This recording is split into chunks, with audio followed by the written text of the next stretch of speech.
আমরা প্রত্যেকটা মহিলারাই কিন্তু সকাল থেকে রাত পর্যন্ত সারা দিনই কাজ করতে থাকি, আর এই কাজের মধ্যে দিয়ে কিন্তু নিজেদের জন্য সময় আমরা সেরকমভাবে বেরই করতে পারি না।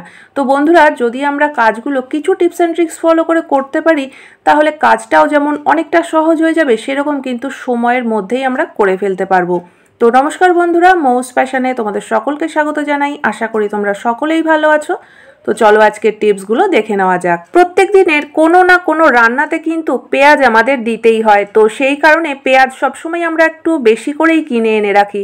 আর পেঁয়াজের দাম যদি কোনো সময় একটু কমে যায়, তাহলে তো সবাই আমরা একটু বেশি করে পেঁয়াজ কিনে এনে স্টোর করে রেখে দিই, যাতে অনেক দিন পর্যন্ত এই পেঁয়াজ দিয়ে চলে যায়। কিন্তু বন্ধুরা, অনেক দিন যদি ঘরে পেঁয়াজ রাখা থাকে, তাহলে যেটা হয় দেখবে, পেঁয়াজের যে শেকড়ের অংশটা, সেখান থেকে কিন্তু শেকড়গুলো অনেক বড় বড় হয়ে যায়। অনেক সময় আবার পেঁয়াজ থেকে গাছও বেরিয়ে যায়। তো এরকম ক্ষেত্রে যেটা হয় যে পেঁয়াজগুলো একদম শুকনো শুকনো হয়ে যায়, অনেক সময় কিন্তু পচে নষ্ট হয়ে যায়। তো আমরা সাশ্রয় করার জন্য কম পয়সায় যদি পেঁয়াজ বেশি কিনেও আনি, তাতেও কিন্তু আমাদের অপচয়ই হয়। তো যদি আমরা এই কাজটা করে নিতে পারি, তাহলে কিন্তু অনেক দিন পর্যন্ত ভালো রাখতে পারবো। তো তার জন্য দেখো, পেঁয়াজের যে শেকড়ের জায়গাটা, সেই জায়গাটা কিন্তু একদম পাতলা করে কেটে নিতে হবে, যাতে শেকড়টা না থাকে। তো প্রত্যেকটা পেঁয়াজকে যদি আমরা এইভাবে শেকড়ের অংশটা কেটে রেখে দিতে পারি, তাহলে কিন্তু দেখবে যে এর থেকে কোনো রকম গাছও বেরোবে না বা পেঁয়াজও নষ্ট হবে না। তবে পেঁয়াজগুলো এমন জায়গায় রাখতে হবে যেখানে কিন্তু একটু হাওয়া বাতাস লাগে, কারণ যদি আমরা এরকম কোনো আটকা জায়গায় রেখে দিই, তাহলে কিন্তু এমনিই নষ্ট হয়ে যাবে। তো এই কয়েকটা বিষয় যদি আমরা একটু খেয়াল রাখি, তাহলে কিন্তু অনেক দিন পর্যন্ত আমরা ভালো রাখতে পারবো। তো আশা করি বন্ধুরা, এই ছোট্ট টিপসটা তোমাদের কাজে লাগবে। তো চলো দেখে নেওয়া যাক আজকের 2 নম্বর টিপস। গরমের সময় কিন্তু তেতো খাওয়াটাও যেমন উপকার, সেরকম কিন্তু খেতেও ভালো লাগে। কিন্তু অনেকেই আছে করলা বা উচ্ছে তেতোর কারণে সেরকমভাবে খেতে একটা পছন্দ করে না। কিন্তু এই করলাটাকেই যদি আমরা একটু ভেজে দিই, তাহলে কিন্তু যারা খেতে চায় না, তারাও খেতে পছন্দ করে। কিন্তু বন্ধুরা, করলা ভাজা মানেই কিন্তু আমরা জানি যে এরকম গোল গোল করে করলা কাটা, আর এরকমভাবে কাটলে দেখতেও কিন্তু বেশ ভালো লাগে। কিন্তু আমরা এরকম গোল করে কাটি বা মাঝখান থেকে চিড়ে নিই, যাই হোক না কেন, এর ভিতরে দেখবে প্রচুর কিন্তু দানা থাকে। আর এই দানাগুলো মুখে পড়লে তো একদমই ভালো লাগে না, আর বিশেষ করে যারা বয়স্ক মানুষ, তো তাদের ক্ষেত্রে তো এটা খুবই অসুবিধা, কারণ এই দানা যদি বারবার খাওয়ার সময় মুখে পড়ে। তো এই দানাগুলোকে যদি একটা একটা করে বেছে ফেলতে হয়, তাতেও কিন্তু অনেকটা সময় চলে যাবে। তো আমরা কিভাবে খুব সহজে দানাগুলোকে বের করে ফেলতে পারি? তো দেখো, এখানে আমি একটা চামচ নিয়ে নিয়েছি, তোমরা কিন্তু ছুরি দিয়েও কাজটা করতে পারো। চামচের পেছন দিয়ে এইভাবে যদি একটু আমরা চাপ দিই করলার ভিতরে, তাহলে কিন্তু দেখবে এর মধ্যে যত দানা রয়েছে সব কিন্তু একবারে বেরিয়ে চলে আসবে। তো তারপরে কিন্তু উচ্ছেটা বা করলাটা কাটা খুবই সহজ হয়ে যাবে। আমরা যেভাবে করেই কাটি না কেন, বারবার করে কিন্তু একটা একটা করে দানা আমাদের ছাড়াতে হবে না। তো আশা করি বন্ধুরা, এই ছোট্ট টিপসটাও তোমাদের কাজে লাগবে। তো চলো দেখে নেওয়া যাক আজকের 3 নম্বর টিপস। আমরা প্রত্যেকটা মহিলারাই কিন্তু ইয়াররিং পরে থাকি।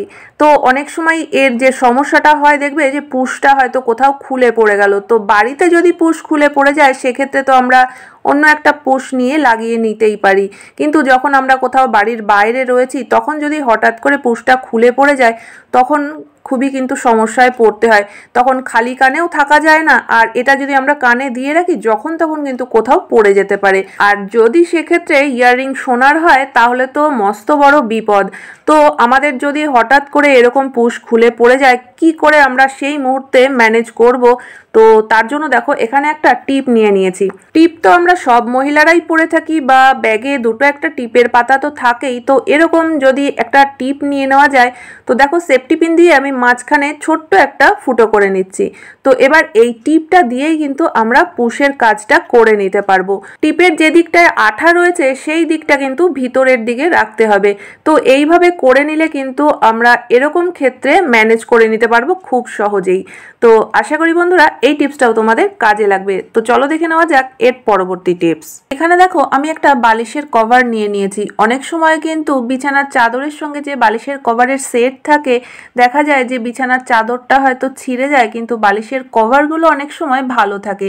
তো সেটের চাদর যদি ছিঁড়ে যায়, অনেক সময় কিন্তু এই বালিশের কভারগুলো আর সেইভাবে ব্যবহার করা হয় না, আমরা রেখেই দিয়ে থাকি।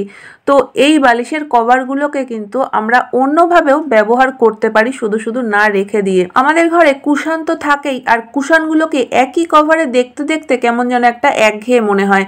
আর যদি আমরা রোজ রোজ চেঞ্জ করতে যাই তাহলে বেশ অনেক রকম কুশন কভার কিনতেও হবে। তো শুধু শুধু আমরা পয়সা খরচা কেন করব? যদি আমরা একটু বুদ্ধি করে কাজ করি তাহলে কিন্তু বেশ মাঝে মধ্যেই আমরা চেঞ্জ করে করে বিভিন্ন রকম কুশন কভার করে নিতে পারি, তাও কোনো রকম কাটা বা সেলাই করার ঝামেলা ছাড়া।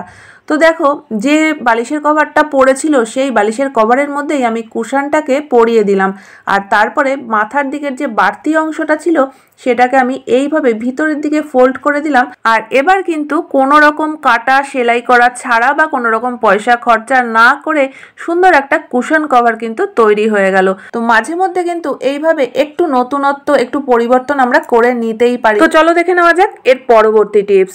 বন্ধুরা, ঘর ঝাড় দেওয়ার জন্য ঝাড়ু তো আমরা প্রত্যেকে ব্যবহার করেই থাকি।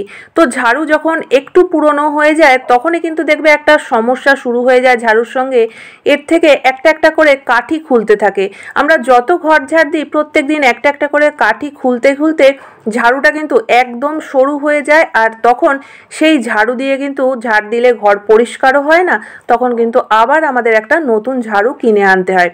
তো যদি আমরা একটা ছোট্ট কাজ ঝাড়ু কিনে আনার পরেই করে নিতে পারি তাহলে কিন্তু একটা ঝাড়ু 10 বছর চালাতে পারবো। বছরের পর বছর ঝাড়ু ব্যবহার করবে তবুও একটুও নষ্ট হবে না। তো তার জন্য বন্ধুরা যে কাজটা করতে হবে, এখানে নিয়ে নিতে হবে একটা ব্রা। তো তোমরা হয়তো শুনে অবাক হচ্ছ, ঝাড়ুতে ব্রা কিভাবে ব্যবহার করা যায়, আর তাতে করে কি করেই বা একটা ঝাড়ু বছরের পর বছর চলবে। তো বন্ধুরা চলো সেই ট্রিকটাই দেখে নেওয়া যাক। ব্রা যখন পুরনো হয়ে যায় আমরা তো ফেলেই দিই, তো ফেলে দেওয়ার আগে কিন্তু ব্রার এই যে স্ট্র্যাপটা এটাকে কেটে নিতে হবে। তো এবার দেখে নাও যে এটা আমরা কিভাবে ব্যবহার করব। ঝাড়ুর গোড়ার দিকের যে অংশটা সেখানে কিন্তু এই স্ট্র্যাপটাকে দিয়ে একদম টাইট করে বেঁধে দিতে হবে। আর বেঁধে নেওয়ার পরে এই যে মুখ দুটো রয়েছে এটাকে যদি আমরা গিট দিয়ে রাখি, অনেক সময় হয় যে গিটটা খুলেও যেতে পারে। তো গিট না দিয়ে কিন্তু এখানে আমরা এই ক্লিপটাকে ব্যবহার করব, যেটা কিন্তু ব্রাশ স্ট্র্যাপের সঙ্গেই থাকে। তো এই ক্লিপটার মধ্যেই কিন্তু দেখো এইভাবে করে আমরা দুটো মুখ একদম টাইট করে আটকে দেব। তো এতে করে এই স্ট্র্যাপটা কিন্তু কখনোই খুলে যাবে না। তো এবার লাগানোর পরে এক্সট্রা যে অংশটুকু বাইরের বেরিয়ে রয়েছে সেটা একটা কাঁচি দিয়ে আমি কেটে দিচ্ছি, কারণ বেরিয়ে থাকলে জিনিসটা দেখতে কিন্তু অতটা ভালো লাগবে না। তো সেই কারণেই কেটে দিলাম, তোমরা চাইলে কিন্তু এটা নাও কাটতে পারো। তো দেখো জিনিসটা কত সুন্দর তৈরি হয়ে গেল, আর এটা দেখে কিন্তু কেউ বুঝতেও পারবে না যে এটা ব্রাশ স্ট্র্যাপ আমরা ব্যবহার করেছি। জিনিসটা কিন্তু অনেকটাই মজবুত হয়ে গেল। এবার কিন্তু আর ঘর ঝাড় দেওয়ার সময় কাঠি খুলে যাওয়ার কোনো রকম কোনো সম্ভাবনা থাকবে না। তো আশা করি বন্ধুরা আজকের প্রত্যেকটা টিপসই তোমাদের কাজে লাগবে। কোন টিপসটা সব থেকে বেশি ভালো লেগেছে অবশ্যই কমেন্ট করে জানিও।